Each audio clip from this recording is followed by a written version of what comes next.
Carlos Nelson with Cascade Media Group, and tonight we are on our educational channel, and we had a series featuring 50 Black educators that were inducted into the Wichita Education Hall of Fame. Between the 50, they had about 1,000 years of teaching experience as superintendents and so forth. And from that, Cascade Media Group, we commissioned a think tank with some of the superintendents and some of the teachers on what are some of the contributing factors that are holding people of color back as it relates to getting a good education. And tonight we have I would like to thank one of our associates and building a friendship with Dr. Ronald Epps. Normally we don't put the DR on him, but giving him his propers, and he's going to tell a little bit about himself. Let's go back to kindergarten, Doc. Okay, that's going to be easy, Carlos, because I went to segregated schools and we didn't have kindergarten. So I started school in first grade in a little area of Kansas City. You probably haven't come from New York. You probably don't know anything about Quindaro, which was a little vibrant all Black community when I lived there, and it was destroyed by so-called urban renewal. But I went through Vernon School there in Quindaro, and eventually when they integrated schools, I thought I was going to be going to Sumner High School, and ended up having to go to Washington High School instead, which was at that time out in the country. And now the city is kind of has enveloped it. But I went to high school at Washington High School, ran track, did the kind of things that I was an average student, pretty good student. Went to Emporia State to run track, and quickly learned that it was either going to be track or the classroom. So I chose the classroom. Plus, to be honest, I thought I was pretty good coming out of Kansas City, but I found out I was mediocre. We had a pipeline. You'll appreciate this, Carlos. We had a pipeline to New York City, the Boys High School in New York City. I don't know if you've heard of Boys or not. 3,000 students, all male students. Hey, Epps. Boys High School was our main competitor in the mile relay. That I was just getting ready to say. All right. They turned out quarter milers like an assembly line. Hold it. But Taft High School at that time, we had like 8 quarter milers that could break 49. And Jerry, that was on my team, ran 47.7. We had the best mile relay on the East Coast. And like these high school quarter milers and mile relays from Jamaica now are winning at Penn relays and all of that. Back then in 68, 69, we went over to Jamaica, first time for me out the country, high school, and ran on they clay track against Don Quarry and some other. Jamaica was just really coming on, Kingston was just really coming on the track scene. So me and you come from basically the same era. Oh, yeah. In fact, my roommate in college was from Boys High School, a guy by the name of Rodney Johnson. But I got down there. Plus, didn't turn 18 until my sophomore year. So I was young and running against those guys from New York. Our coach had a pipeline, recruited straight out of Boys. The track coach at Boys High had come through Emporia State and ran for my track coach. And so he had a pipeline, and I could see I was never going to be among the top. So I said, well, I'll concentrate on the classroom, and I gave up track. But I majored at Emporia. I majored in social science and English. Became an English and social science teacher. I knew my dog was going to interrupt this. Became a principal there in Topeka, Kansas, at Highland Park High School in Topeka. Same school that Dell Cushenberry, whom you've met. Dell was one of my assistant principals at the time. Dell became a principal and a tremendous principal there at Highland Park High School. I left the principalship and went to, I left the principalship and became associate superintendent there in Topeka. When I was principal, there were only two African-American principals of high schools in Kansas. Tom Rome, who was at Wyandotte High School. I don't know if you've gotten to know Tom or not. He went with the Kaufman Foundation there in Kansas City. He was at Wyandotte and I was at Washington. At that time, we were the only two Black high school principals at schools other than all Black schools. And I think Sumner, I'm not sure, I think Sumner was the only all Black school. What years were this? But I left the principalship. I became principal in 1974. So our viewers know and can picture what it was like for Black educators back in the 70s as it relates to principal, superintendent, that type thing. Go ahead. Yeah, it was, to this day, I've often wondered why they would have hired me as principal, because I had taught the kids, boycotted the schools in 1973. And I would teach in the regular school during the day, and then in the evening, I would go and I would teach in the school where the kids boycotted, so that the district could not withhold their credits. We wanted to show that they had certified teachers, and therefore they wouldn't be able to withhold credits. So the kids boycotted because of the situation for Black students in the schools. And ironically, the guy that hired me to Highland Park, I tried to get him for years to tell me why he would hire me, knowing I was teaching in the night school where the kids were boycotting from his school. And he never told me, other than the fact that he said I was the best one for the job at that time. But I became associate superintendent, left Topeka, and became superintendent in the Rockford School District that was undergoing one of the most intensive deseg orders in the United States at that time. I was in Rockford as superintendent for 6 years and left there and came here to Columbia, South Carolina as superintendent in Richland School District 1, which at that time was one of the 2 or 3 largest school districts in the state, and stayed in that position until I retired from education and took a position with the Stupski Foundation in San Francisco. The Stupski Foundation gave out millions of dollars to schools that would commit to a transformative approach of educating poor children and children of color. Larry Stupski, it was a family foundation. He gave millions and millions of dollars to school districts.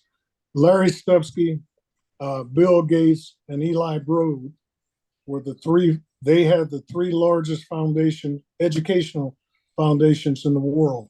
And I was with the Stupski Foundation as a superintendent in residence. I left there and started my own business doing actually what I was doing with the Stepsky Foundation. And because I had to travel from the West Coast to the East Coast back and forth, the Stepsky Foundation agreed to give me all of their East Coast clients. So I had the clients up and down the East Coast: Paterson, New Jersey, New Haven, Connecticut, Baltimore, Maryland, Cumberland County, North Carolina. I had I had ready-made clients. I didn't even have to go out and see clients for the work I was doing as executive coaching for superintendents in urban districts throughout the country. So that's, in a nutshell, that's me for the last 50 years. All right. So, I met you through one of the panel members, Dale Cushenberry, that Cascade Media Group we talked about earlier, the 50 Black educators. And then what we did was we got like 5 of them. Two of the educators are currently still teaching, one at Wichita and one at another university. Plus, you're familiar with Pearson Publications, probably. Martinus Denman, he was one of the, the highest ranking Black executive in Pearson, and they published books for education around the country, around the world, possibly. I'm not on the world scene, but I do know in the United States, they in the top 2 publishers of educational books. And I got to know Martinez through my work with the NAPSE, the National Alliance of Black School Educators. All right. I think that is what Cushenberry wants us to do a partnership with on the project that we're working on now. Now, as what our panel came up with after some discussion on what the 5 issues that are holding Black people up are, and you can elaborate on these.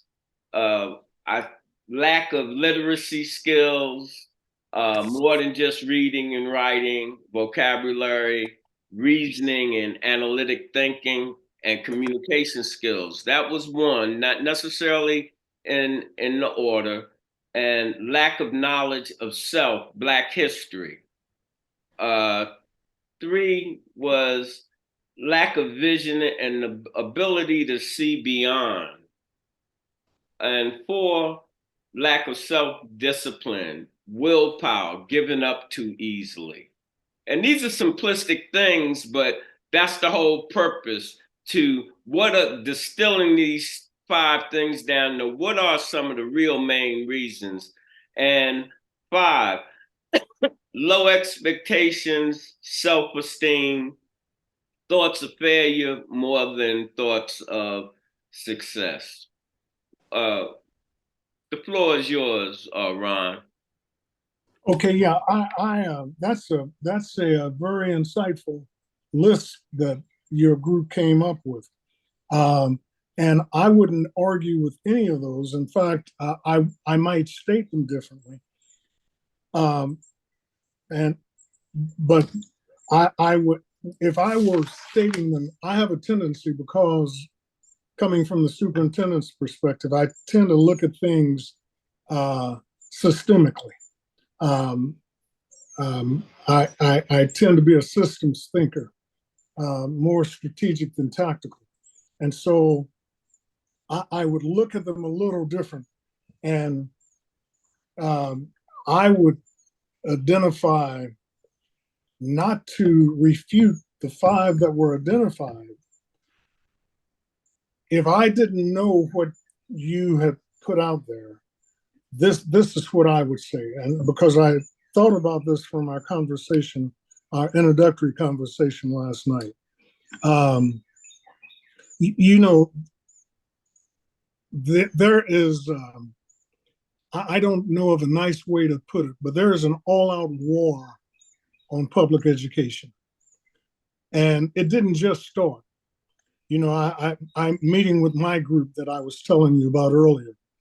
They were talking and they said, you know, Trump, and well, it didn't start with Trump. It's this outright war on education is a result of, oh, let me do this differently. Let me comment on the ones just as you named them first, the issue of literacy.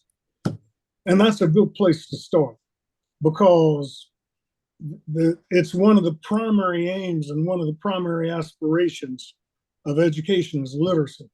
But one of the difficulties I had as superintendent was convincing my staff, especially my leadership team, that the goal of literacy is not just learning how to read. The goal of literacy is thinking. And there is a book that I required all my leadership team to read called Literacy with an Attitude. And that book takes the hypothesis that literacy is taught two ways in our country. Literacy is taught for the upper class, for those who it's assumed they're going to be in leadership position. They're taught literacy with an attitude. They're taught the art of literacy as a vehicle for thinking, to question everything, to not assume anything, but as a vehicle for inquiry. Whereas with everybody else, poor white students included, literacy is taught from the standpoint of learning how to read and write and mathematical literacy. And that puts those students at a tremendous disadvantage when literacy isn't taught in conjunction with the issue of reasoning. But it's why we stress this issue of literacy with an attitude.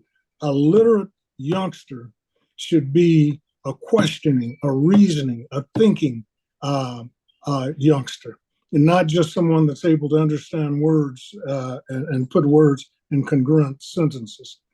The issue of knowledge of self, that's tremendous. That's extremely powerful. I and a friend here in South Carolina, we started a group called Classroom On. And we based that group on the hypothesis that the difference between, we hear people talk about the learning gap, the achievement gap all the time. And that's a red herring. I won't get off onto that now. I'll talk about that maybe at some later date. But the difference, the real educational gap is a gap of experience and exposure. And so we started a group, all Black students and their parents, and it ended up being about 70. And we traveled all over the world. We traveled to Jamaica. We traveled to the Bahamas. We traveled to New York. It was interesting. We went to New York City. When we went to New York City, one of the places all the kids wanted to go was Ellis Island. So we took them to Ellis Island.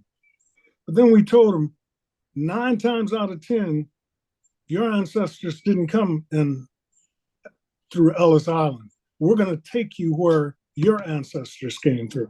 And we took them to Charleston, where 62% of the enslaved population in this country came in through the ports of Charleston. And we took them to the Sea Islands, where many times the enslaved people would escape and go out to the Sea Islands, where the slave hunters wouldn't go out there because of malaria. And interestingly, the Africans had a genetic trait called a sickle cell that fought off malaria. So the enslaved folks that went out to the Sea Islands didn't come down with malaria, but the white slave traders did. Now that same cell, that same genetic trait now is what makes us susceptible, makes African Americans susceptible to sickle cell anemia. But this issue of self, knowledge of self, people who have a real knowledge and understanding and appreciation of self. They don't shoot drugs through their veins because they know it's an issue of pride. They're descendants of kings, they're descendants of queens, of rich civilizations that ended up not as slaves, but ended up in this country as enslaved people, and the difference between being a slave and being enslaved. The issue of self-discipline ties right into that. The issue of giving up. It's some interesting research that provides international comparisons. Japanese students, on a whole, and I have no faith in IQ tests, but their IQ tests showed actually 2 points lower in math proficiency than American students, especially African American students. But yet they scored many points higher in mathematics. And the reason was not because of innate intelligence. The reason was because American students in general, and African American students in particular, tend to give up much quicker on difficult mathematical tasks than Japanese students. So what you have is, we have a belief that Asian students are much more proficient in math, when it isn't true. The program is brought to you by the Kansas City Business Association.